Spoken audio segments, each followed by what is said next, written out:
Enchong D hindi pa rin nakapag-move on kay Erich Gonzalez biglang nag-relapse.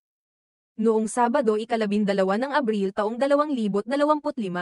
Muling naging tampok sa social media ang kapamilya actor na si Enchong D matapos magbahagi ng isang TikTok post na naglalaman ng mga lumang larawan nila ng dating ka-love team at matalik na kaibigang si Erich Gonzalez. Sa caption ng post, isinama ni Enchong ang hashtag na #throwbackwithmyday na nagbigay ng nostalgic na pakiramdam sa kanilang mga tagahanga. Ang mga larawan sa post ay nagpapakita ng masayang mga sandali nila ni Erich mula sa kanilang mga proyekto noong nakaraan. Tulad ng seryeng 14 noong 2009 at pelikulang Once a Princess noong 2014. Ang kanilang tambalan, na kilala sa tawag na Enrich, ay minahal ng mga manonood dahil sa kanilang natural na chemistry at malalim na pagkakaibigan.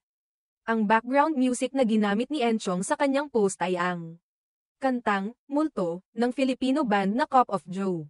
Ang Multo, na inilabas noong 14 ng Setyembre taong 2024, ay isang synth-pop ballad na tumatalakay sa mga tema ng kalungkutan, emosyonal na pagkakulong, at personal na paglago. Ang kantang ito ay naging matagumpay, na umabot sa isa sa Billboard Philippines Hot 100 at naging unang Filipino song na pumasok sa Billboard Global 200 chart.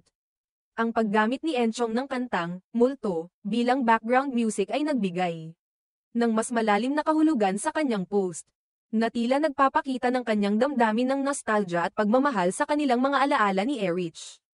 Ang mga tagahanga ay mabilis na nagbigay ng kanilang mga reaksyon sa post, na may ilan na nagbiro tungkol sa kanyang relapse sa nakaraan, habang ang iba ay naghayag ng kanilang paghanga sa matibay na pagkakaibigan ng dalawa.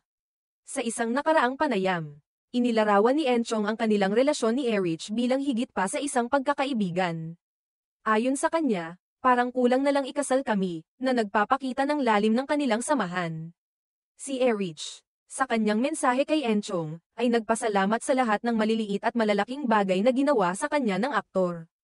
At ipinahayag ang kanyang patuloy na suporta at pagmamahal. Habang si Enchong ay patuloy na aktibo sa industriya ng showbiz, si Erich ay nagdesisyon ng magpahinga mula sa limelight matapos ang pagtatapos ng kanyang seryeng La Vida Lena noong Pebrero taong 2022.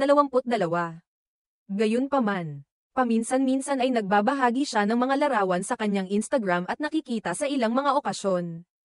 Tulad ng beauty clinics, ang muling pagbabalik tanaw ni Enchong sa kanilang mga alaala ni Erich ay hindi lamang isang pagpapakita ng kanyang pagmamahal at pagpapahalaga sa kanilang samahan, kundi pati na rin ang pagpapakita ng respeto sa kanilang mga tagahanga na patuloy na sumusuporta sa kanilang tambalan.